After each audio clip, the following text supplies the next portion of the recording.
Hello, hello, hello, hello. Welcome to the Simply Together Hey, show hey, on the hey. 19th September.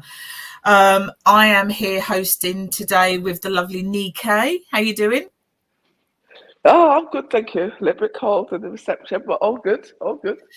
So, the chair that you're sitting on, the green chair. The green chair. We can't quite work out whether you're in Big Brother or whether you're on the Graham Norton show, but you've got some chair going on there. Is it Well, comfortable? if I had to choose, let me just tell you now, I would definitely choose the Graham Norton show. Oh, Yeah, yeah, why? 100%.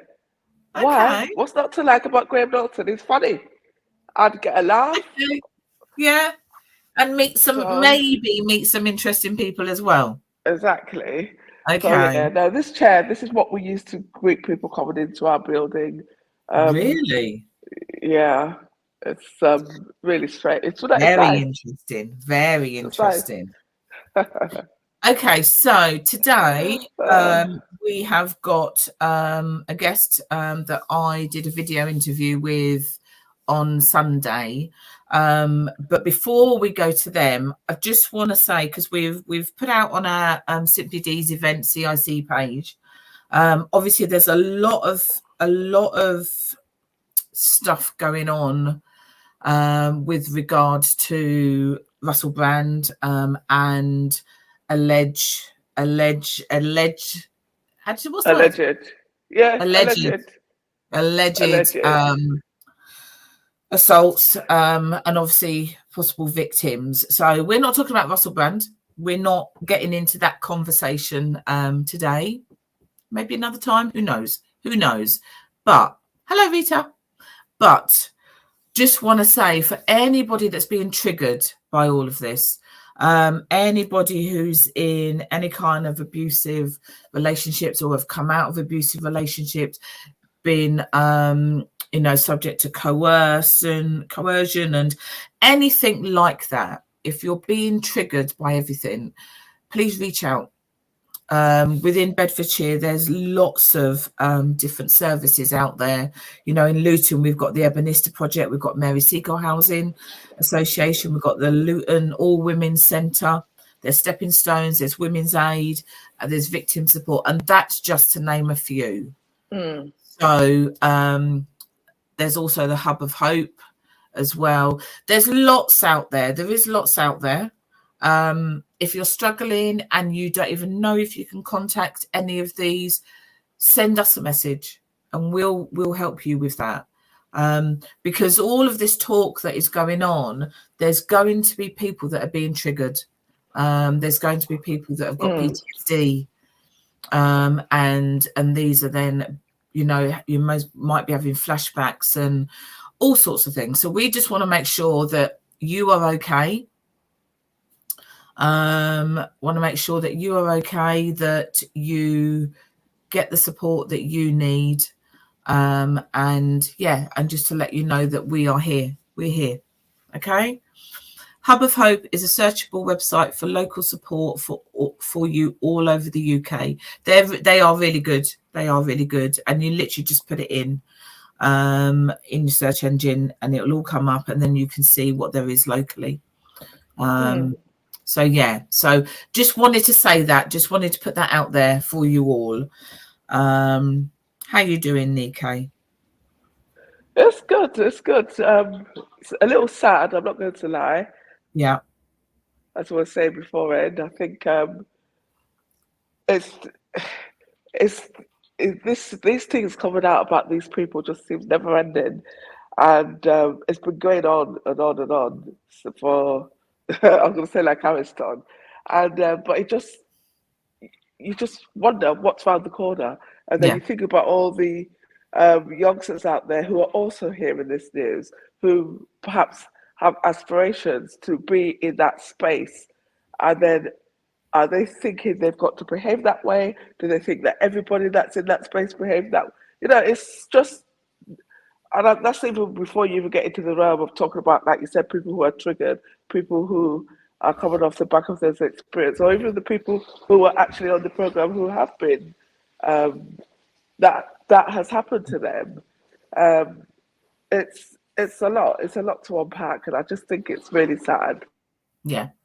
The speed with which, and like you said, everybody understands now from the pandemic the important things in life about speaking up, and obviously it's good that their voices are being heard. But a little bit we still think that how did we go from, the positive messages, everybody look after each other, to the environment we're in now, which is really kind of negative. Maybe the pandemic and the there's lots of people who lost people during the pandemic, either through COVID or whatever else, other illnesses and things like that. Maybe people are now thinking, actually, I need to speak my truth. I need to share what's inside me.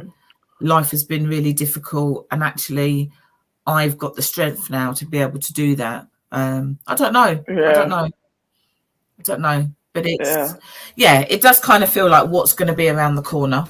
But if it means that victims are finding that strength to be able to share what's happened to them, then that can only be a good thing.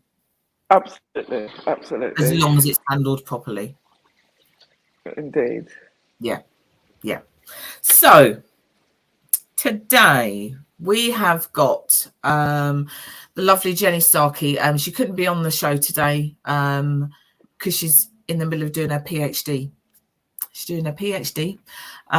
So I met with her on Sunday and recorded an interview with her.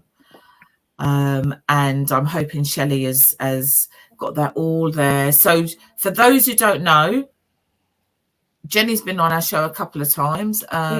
She was diagnosed with motor neurone disease September 21, and has done many different things over the past year or so to raise awareness and also to raise money for the M&D charity.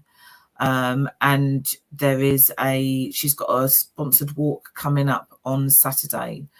So let's do the video, and then we can hello Pam, then we can have a chat about it afterwards. Okay, great. Is Shelley ready? Are you ready, Shelley? Not yet.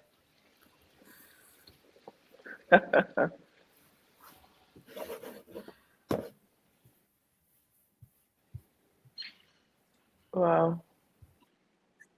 Hello, everybody. Welcome to the Simply Together show. It's actually Sunday, and I'm recording this because Jenny is really busy on Tuesday. So we are recording this today. So hopefully it will work, because I am a technophobe.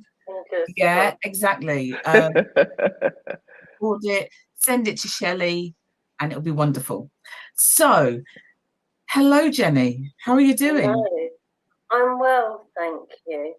So we've had you on the show a couple of times. But give us tell us about what's going on with you and your health, so that anybody who's seen you before will get an update. Anybody who's not seen you will know what's going on. Okay.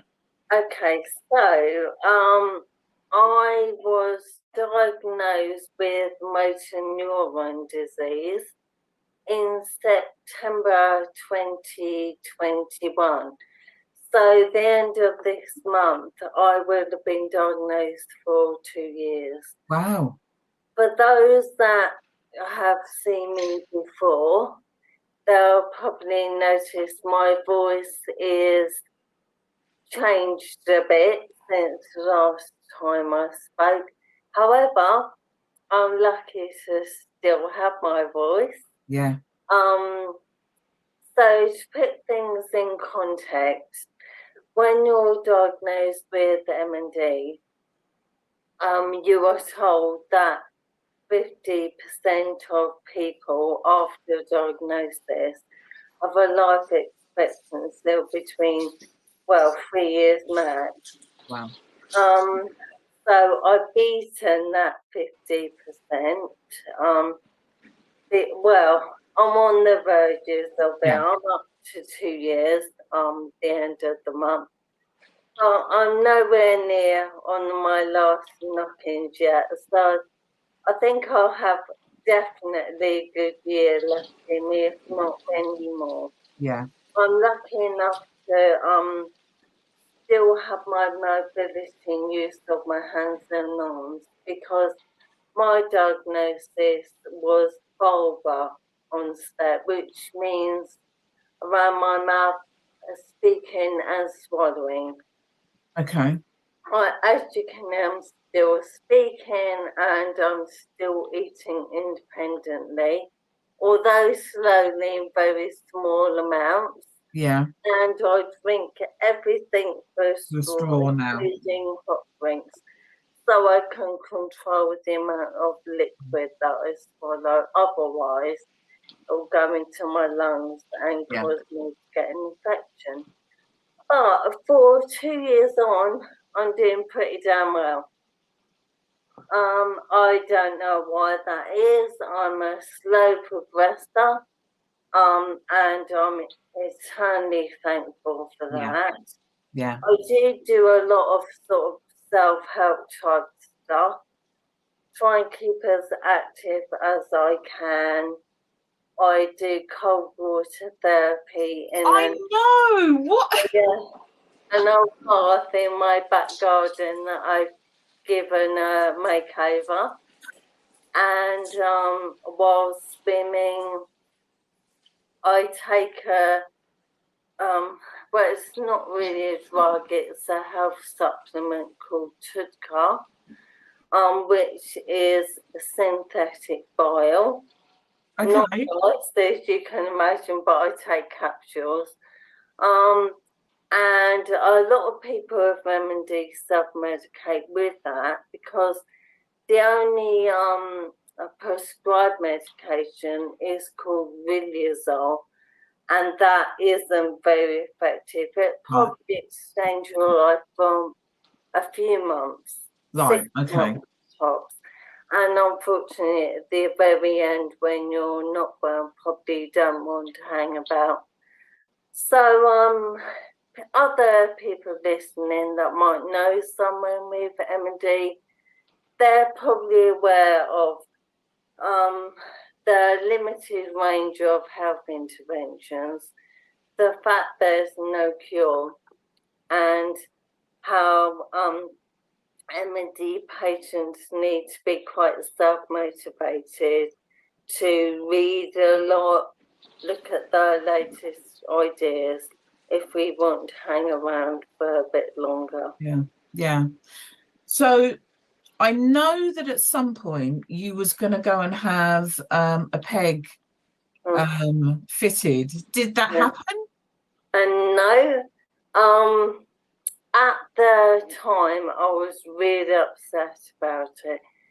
There was a major hospital, I won't say which, but let's call it a mistake. I know who really wants a peg? Who wants to eat liquid food for a tube? I mean, I wasn't at that stage, but I was advised, and I still believe and accept the advice that you should get it before you get ill. Right. So my idea was, right, I'll get it, and I'll just use it for my meds, because I have quite a lot of trouble swallowing tablets. So I kind of thought, okay, I'll get it, and then I can use it for my meds, and it's there for when I need it to eat. So that was in March, back in March. I spent a lot of time getting myself in the headspace to get something that I don't really want, but I know I need. And that's quite a big mental task, really, getting yourself to accept that and be at peace with it. Went off to the National Hospital of Neurology, for my appointment to stay there the night before the procedure, then get the procedure, and then come back and recover for another day or so. But unfortunately, what happened was whoever booked me into the National for my before and after stay didn't actually book the procedure.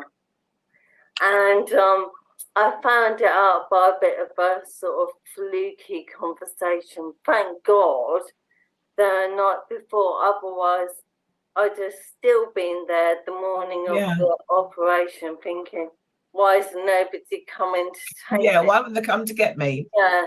So at the time I was really upset about it, as you can imagine. But now I kind of think it was a bit of fate. Yeah. Because I'm still eating on my own. I'm not having that many major choking incidents. I mean, every time I eat a meal, I would get a bit of food stuck here. Right. But I've learned not to panic and to sort of coax it down with water for a straw, etc. But I'm still managing to eat well. I'm still healthy, and I think that's given me what March, April, 6 more months without having a gastronomy. And I did say I'd review it again in September, and I have, and guess what? I'm still not going to get it yet. So although I was really upset at the time, I think it was a good thing. Yeah. Because I know I need it, but mentally I think being active and having sort of the gastronomy there, and I don't really need it. Don't know how that would have affected my mental health. Yeah. Because I don't know about you, but for some people that might have then kind of led to them giving up a little bit with eating themselves, because the peg is there. And even though you weren't necessarily going to be using that yet, you then most probably start thinking, well, you know, I'm doing a bit of choking, so maybe I need to just go and use the peg. Yeah, I think that's a really valid point. I think the fact you've got the peg there, depending on your mindset, you could end up deferring to it maybe before you need to. Yeah. I'm not sure if I would, because I bloody love my food. So I think, you know, I really enjoy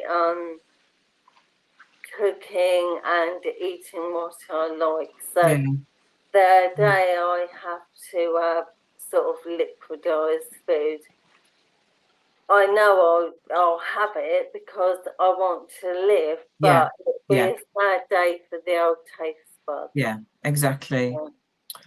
So, and you've been traveling, making memories. Yeah, I've been making lots of memories with my loved ones. Yeah. I've been in lots of different places. I've got a wonderful friend in Dubai, who lives out there, and she very kindly brought me a flight there with her air miles, and I went out to visit her. Went up the tallest building, went to the poshest hotel, not to stay, just for tour. Had a wonderful time out there. I ticked off one of my son's wishes that he asked for while I was still fit to go skiing. Wow. Which I haven't done since I was 18. And as you can see, I'm a lot older than 18 now. And I did manage it, which I'm quite proud of, but I had to have a lot of breaks because it was sap my energy. Yeah. But I was there with him and I could watch him, and we managed to do a few slopes together during the time we were there. So that's one for the memory bank. Yeah. I've been to Versailles. I know you've been. Yes, I went a few days after you. Yeah, that was one of my wishes. I've always wanted to go there, and it was tremendous. Yeah, you said, I think when I messaged you, you said something along the lines of, it's absolutely stunning. That wasn't the word you used, but something like that. And if anybody has never been and would like to go, they need to go. It is extraordinary. You cannot describe the opulence. Yes. Yeah. I mean, a side note though is, I'm not surprised they had a revolution, because the amount of wealth that they had, their royal family acquired when the French population was starving was obscene. Yeah. But in context nowadays, it's a wonderful, beautiful place to visit. It is, yes. And the final kind of big place I've been with my children was Sweden. And that was funded for a wonderful charity. I'm going to give them a plug, if that's okay. Yes. Called Challenging MND. Right. And I did a talk for the Motor Neurone Disease Association at the beginning of June. And it was a showcase for the funding that they do. And they asked me if I'd do a bit of a talk. The people that were there were charities. And after I did my talk, a lovely lady called Leah from Challenging MD came and gave me her business card and asked me to email her back. And I assumed she wanted me to either talk or write an article, because I write a blog and quite a few people follow that. But when I emailed her the next day, she was offering to pay for me and the family to make a memory, which was so emotional. And at first I said, no, I don't want to accept it. There's other people probably needing this far more than we do. But after a bit of to and fro-in, I stopped being stubborn. And I'm so pleased that I did, because what they fund is for you to challenge yourself to make a memory that maybe in the future you won't be able to make.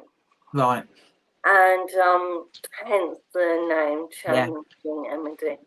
So myself and the kids have always had quite active holidays, which maybe next year I won't be able to partake in.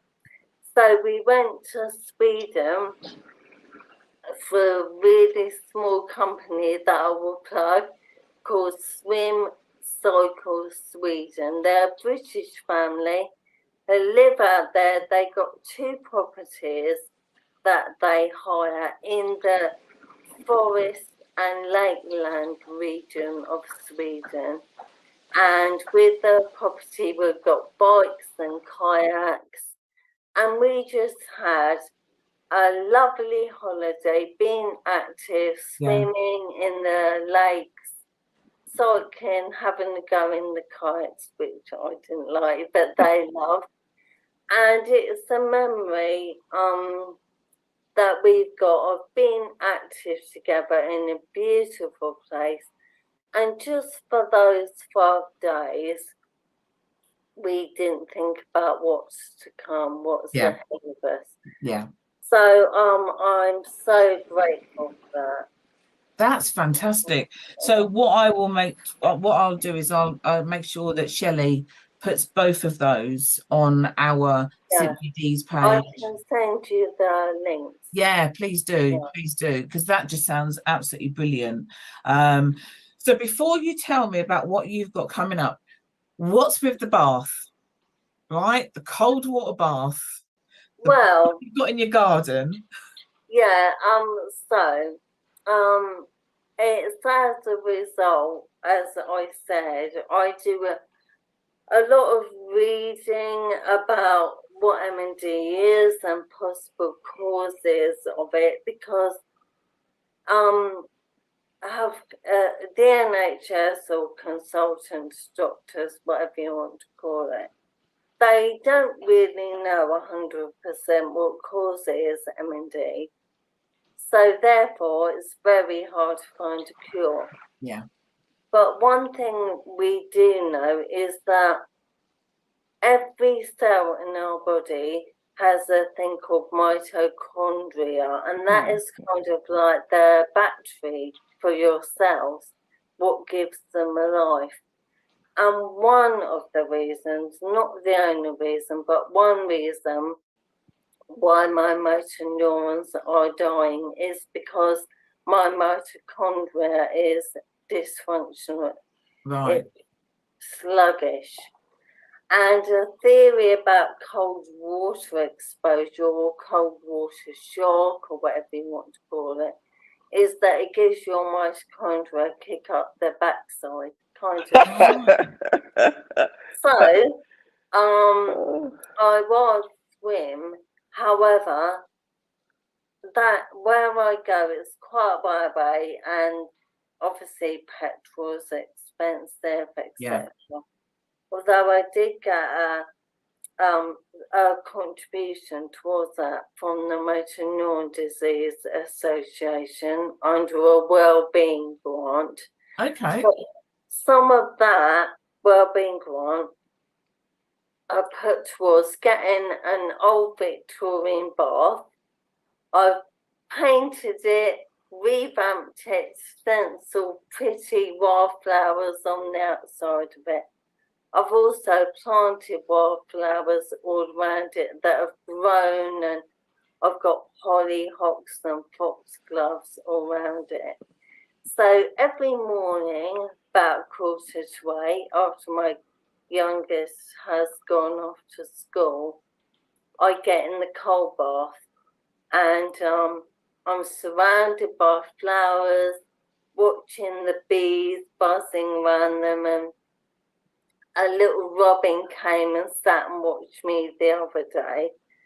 I probably wondered why I was What's she doing? Saying about how cold it was. But that's just a little self-help thing for myself. There's no way to measure whether it is helping my mitochondria. But I feel like I've got two options. I either sit there and wait for the inevitable, or I give not quacky things. I mean, the amount of things you read, and unfortunately, some people would believe that it will work and they'll try it. But if you kind of educate yourself a bit, you know what is believable and what isn't. And I'll give anything that has got some research behind it. I'll give it a bit of a play. So that's why every morning I'm in my bath. I do it in the mornings because at the moment the air temperature during the day warms the water up. So I need to get in when it's been cold from overnight. Okay. But as the seasons change, I'm sure it will get colder and colder. That's going to be ice at some point. It that will is going to be ice. Yeah, oh, wow. I'll break the ice and get in. I've got neoprene gloves and booties that I would wear if I went in a lake in the winter. So I'll put them on in the cold bath as well.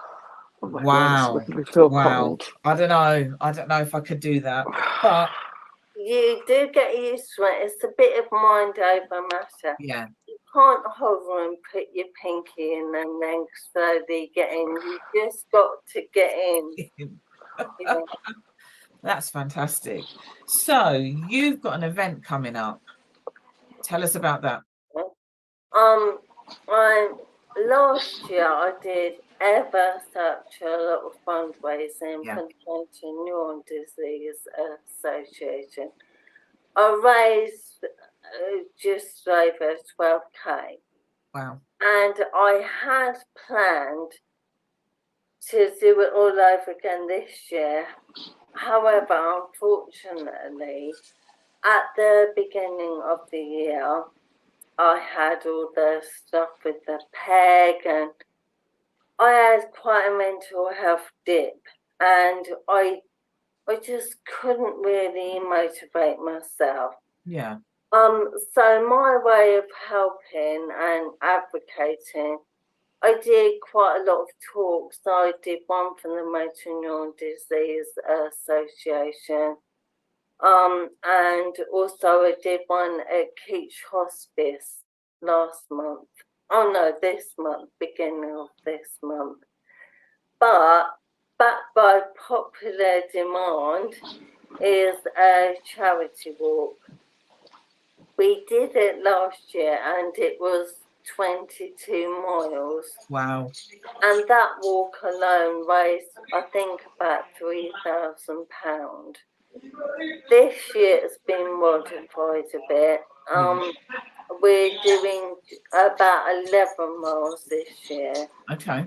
I don't think I could walk the 22 miles. And also, some of my friends who did it couldn't walk the So we decided to halve it. It's still a good distance, 11 miles. We're walking from Studham to Ivinghow Beacon. Okay. And then back again. And we'll have lunch at the Beacon. And on the way back during the afternoon, we'll have a couple of pub stops. Of course. Yeah, it'll be quite social like it was last year. Last year was a beautiful day. Yeah. All in all, I think about 50 people came. Maybe not for the whole walk. We've got several places people can join or leave, so they don't have to do the whole thing. This year I'm raising money still for motor neuron disease, but for My Name's Doddy Foundation, in memory of Doddy Weir. Okay. Yeah, and it's still a charity. However, it's much more based around research, which everyone's got a different opinion. And I've been on the receiving end of care and grants, just like I said, the wellbeing one. However, it's so important to keep researching because we need a cure for this damn thing. Yeah. So this year, I've spread the love and changed who I'm raising money for. People with motor neuron disease will still benefit. Yeah. Just like they did last year. That's fantastic. So is that this Saturday? Yeah, Saturday the 23rd. Yeah. We're starting at 9:30 from the Red Lion in Studham, passing through Whipsnade Golf Club, much to the golfers' dismay.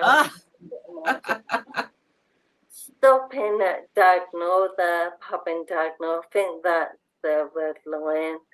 Climbing up the Beacon, having lunch, then doing it all in reverse and hoping to be back in Studham for about 4 p.m. Wonderful, wonderful. So for whoever's watching, that's this Saturday, 23rd of September. we will put the details on our Simply D's events page. So anybody who wants to donate or anything like that, or just some information, they can find it via ourselves. And I'll make sure that the Challenging M&D charity and also the Swim Cycle Sweden goes on there as well. Yeah, we will share that. You know, with the walk and the Just Given link, even a couple of pounds will be so appreciated. Yeah. And I've said to my friends, I know they're not all walkers, hence the pubs. So some people have said, look, we won't walk, but we'll meet you in the pub. We'll share a drink with you, like on your refreshment break, and we'll put a bit of money in the pot. So, however people want to support me, I won't turn anything down. Wonderful, wonderful. We also have our Thursday Zoom. So before lockdown, any of people who follow Simply Bees will know that during lockdown we did a weekly Thursday Zoom. That then changed last year to be once a month. And what we're hoping to do now is we're still doing that once a month, but we're going to try and get different speakers coming in. So I will let you know some of the dates and see if we can get you to come on and just talk to whoever's there on the Zoom. Because I just think we need to spread this. People need to know. I really would appreciate that, because just a tiny anecdote.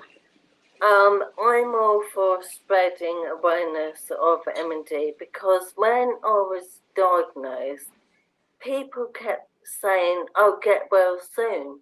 Right. And the awkwardness for them, not me really, but to be told, but I'm not going to get well. And then, they could have swallowed their tongue. They were so embarrassed. Yeah. Which is why I started writing my blog and advocating, because Stephen Hawking, I think, although a brilliant man, didn't really do motor neuron disease.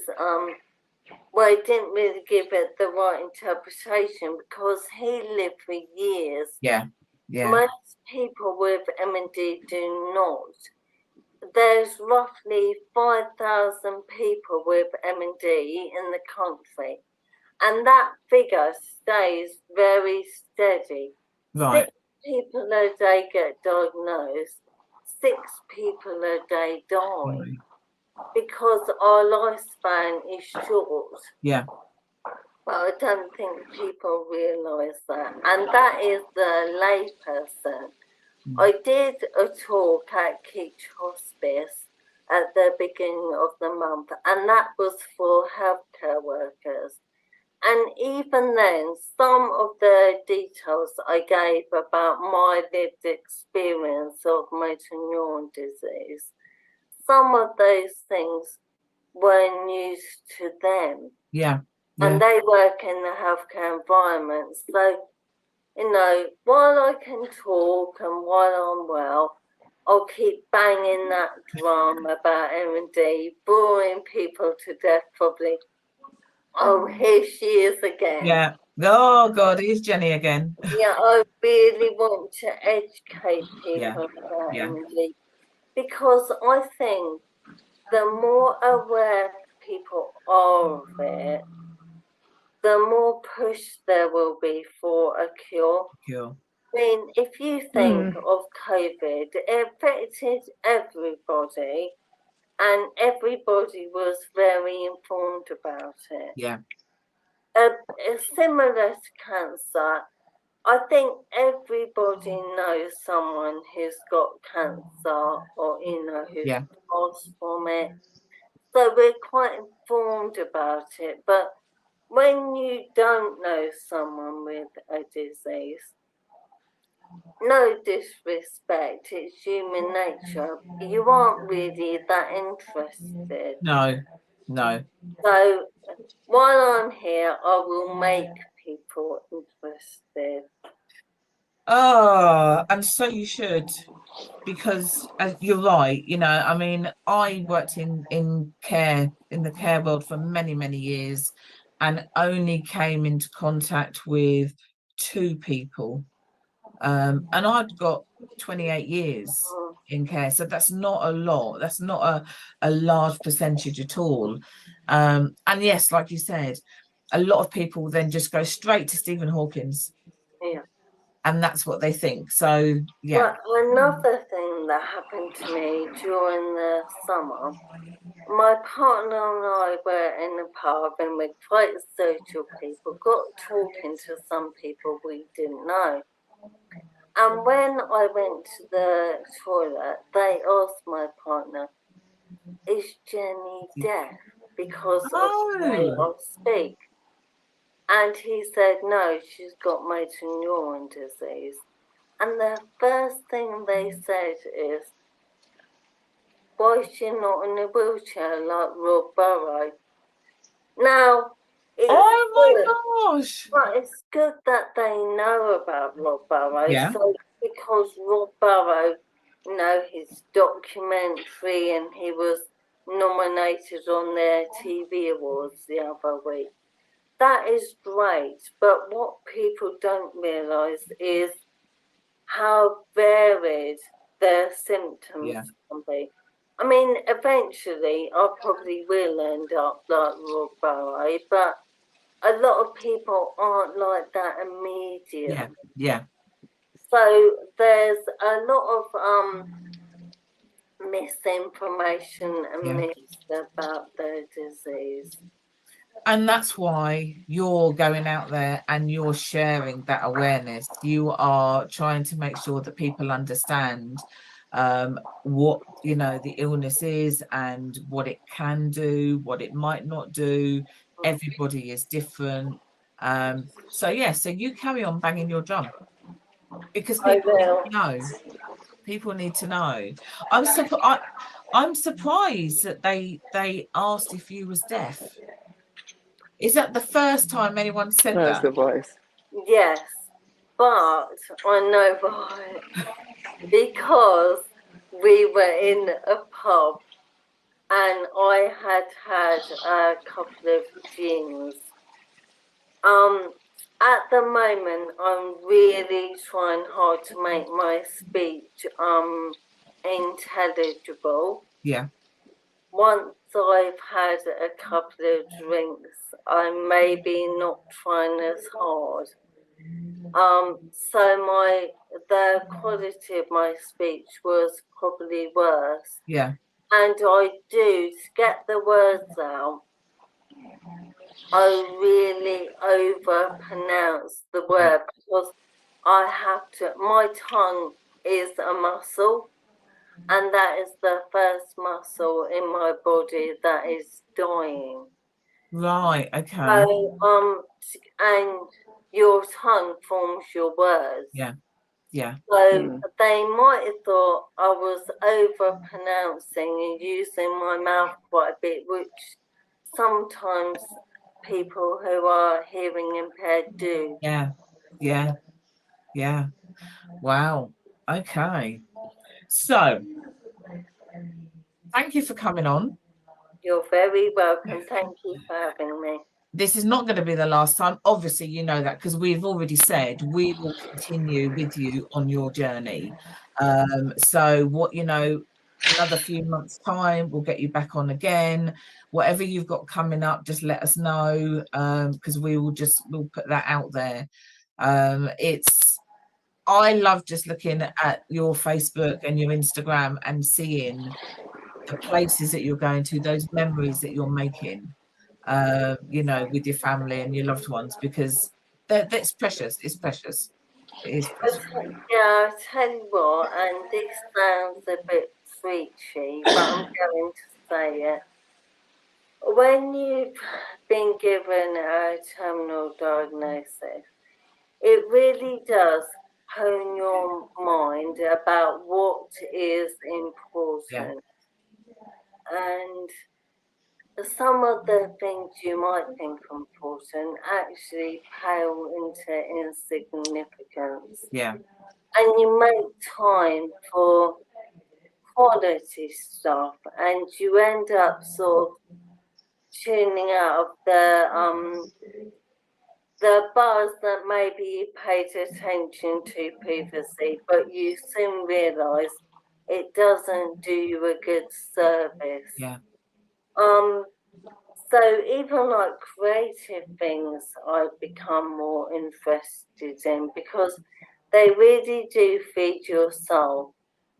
So what I want to say is, and it's easy to say it, but we're all busy, trying to reach goals, sometimes impossible ones we set ourselves. Yeah. But just take a little few minutes to think what really feeds my soul and gives me peace in here. Yeah. Because that is majorly important, even if you're not ill. I tell you what, it might stop you being ill. And that's something that we need to share with everybody, you know, because actually, and I think having that diagnosis, but also some people have been on other journeys and they've also come to that realization that, you know, there's only so much you can do, and you need to do what works for you and your family, and and not all of those things that you think are really important, and actually they're not. I think we have a finite source of energy, but none of us do. No. And maybe sort of think about where you're directing those energies. I love it. Love it. Thank you. Thank you for coming on. Thank you. I'm going to stop the recording. She says, I am. Don't disappear. Don't disappear. But yes, so I'm going to share this out on Tuesday and we will see you again. Okay, so let me see what happens. Oh my God. So you're on mute. It worked. It worked. It literally worked. Oh my God. Yeah. What are you thinking, Nicolai? There's loads to unpack there, really and truly. I remember her. I didn't remember her name when you put it in the group, but immediately I saw her, I'm like, oh my God, yes. Amazing. Yeah. It's the thing she said last as well about finding peace and stuff like that. Because I realized, as she said, even if you're not ill, a lot of people they wait. It's when something happens that they realize. And I'd literally had this conversation with a colleague this morning, and it is that thing. What you have these major things in life, whether it's the death of a loved one, whether it's an illness diagnosis, and that's when people will show you who they are or who they've been all the time, and you just didn't realize. And that in itself, it could be a stress point. But sometimes it has been underlying stress points as well, but you just didn't realize until you've had to make those changes to get that peace. And listening to Jenny say that there, and I just thought, wow. And then when the people asked her if she was deaf, so I do know a lot of, well, not a lot, but I do know a couple of people who are deaf, but they can speak, and their voice is quite raspy and rambling like that. So if obviously being that she was in a pub, immediately she said it, I wasn't surprised. I mean, I personally would not have been asking that question even if I thought it, but well, people do though, don't they? They do. But yes, she is absolutely inspirational, and very inspirational. Each time, because I know her, doing the video on Sunday wasn't easy, because I know her. So when she's talking about these things and what's going on and that, it kind of pulls at you. I could kind of see that a little bit, because I was going to say to you, you look really benevolent there. You're like, and I thought to myself, I was going to ask you if you got emotional while you were talking. After I did, yeah. Yeah, because it is, like I said, because it's somebody that you know, and Yeah. we know, everybody knows that MND, once you get that diagnosis, there's most people, there's not even 10 years. You know, the average is about 3 or 4 years. So yeah, it does become quite emotional. But so because I didn't even realize how long it was. I know, but one quick question, sorry. Go on. Because she's doing the PhD. Once she's doing the PhD, then when is she going to finish it? Do you know? I don't, but I can find out. I will find out and I will let you know. Yeah. I think I'm I just think really she's due to fascinated finish with it this her. year. I think Yeah. she's due to finish it this year. But yeah, she wanted to do, she was on track to do one before the diagnosis, and then decided, actually, I am still going to do it. Oh, good, So good, yeah, good, so good. she is. So she's so it's Jenny Starkey. PhD in criminology. It might be, yes. So Yes, I remember we spoke about it the last time she was on. yes, yeah. So the walk starts at 9:30 in Studham. It goes to Ivinghow Beacon, stopping there for lunch.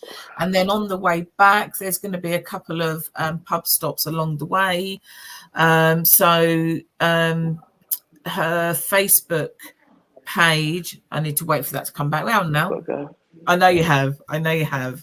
Do you want to go? Because I'm just going to wrap up and do these, tell them what we've got coming up. Well, yeah, I'm really sorry, guys. It's literally, it was just I got a notification on my phone. I'm like, oh my God, is that the time already? It is the But time. Is the time. it has been good, though. It was really good to listen to Jenny. So, yeah. So, thanks, everybody. Don't forget to like and share. All right, See ya. then. Bye. So Bye-bye. Jenny Starkey, MND, motor neurone disease. So she's got a Facebook page, fab.mnd. Like I said, it starts at 9:30 on Saturday in Studham. They're going to walk to Ivinghow Beacon. They're going to have lunch there. Then they're going to walk back with a couple of pub stops along the way. You can go onto her page. You can go onto our page to get the information. Anything you can donate. Because for Jenny, it's just about getting some money and putting it in that pot for the motor neurone disease charity. So yeah. You've got the links direct to her Just Giving page. I'm sure it's under Just Giving. Is in our comments and it's in our description of the show as well. Fantastic. So quickly before we finish, because I've kind of kept you here, we've got some events coming up. 12th of October, there is the Barrel Children documentary viewing and questions and answers with the director. That's at the Hat Factory. There are tickets available, but they're going quite quickly. So get your ticket. It's going to be awesome. It's going to be moving. It's going to be challenging. It's going to be difficult at times. It's going to be absolutely wonderful. It's a brilliant documentary. So get your tickets, 12th of October. Also, as part of that, if you're getting your tickets and if you've got someone that you've got your story about being a barrel child, let us know as well. Because as part of the Q&A with the director, it would be nice if we also then had some actual stories going on in the room as well, because there are plenty of people that were part of that. Yes, exactly. So that's really interesting. That's going to be really good. 21st of October, we have got Luton Black Cultural Business Market at the Hat Factory again. Lucky Hat Factory, they see us all the time. Yeah. So that is from 1 till 6. Yes. 21st of October. What else do they need to know? They've got to get a ticket for that.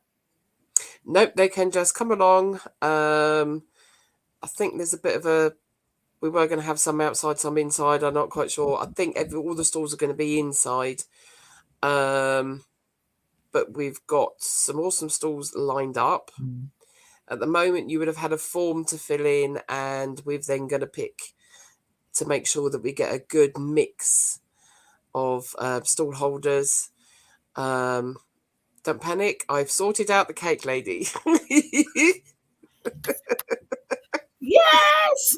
I think we're getting Marla back. If you came along to our black bookcase, you'll know just how good her cakes great. are. Yes. Her stuff is lovely. So even if you're just coming down to get cake, her stuff is lovely. So you need to get down. Not as good as obviously Shelley's, but Shelley's busy. So Marla's there. I'm looking forward to that.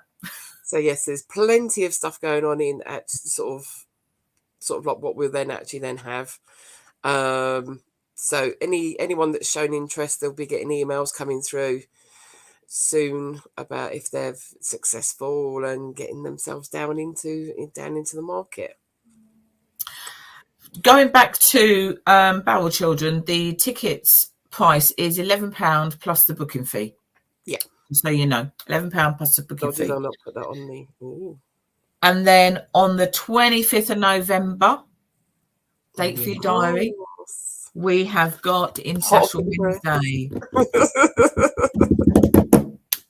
International Men's Day. So get your date in the diary. There, you know, those days are just absolutely fantastic. There will be speakers. There will be exhibitors. There will be just you know, information to learn from, to support with. Yeah. Date in your diary, 25th of November. That's it. As you can see, what? Miss Baby's getting excited. She's getting excited about all of those things, all of them. So yeah, get yourself your tickets for Barrel Children. Get ready for the indoor market as well, and then put your dates in your diary. Yeah, damn right. See, she's excited for all of them.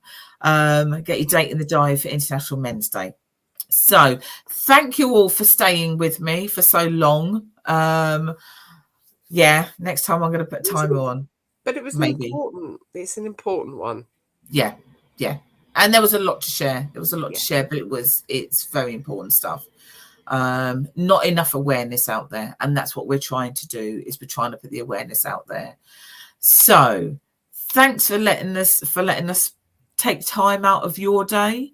If you're watching it on catch up, please let us know. Say hello. And we will see you again next week, next Tuesday at 12 o'clock. See you all. Bye.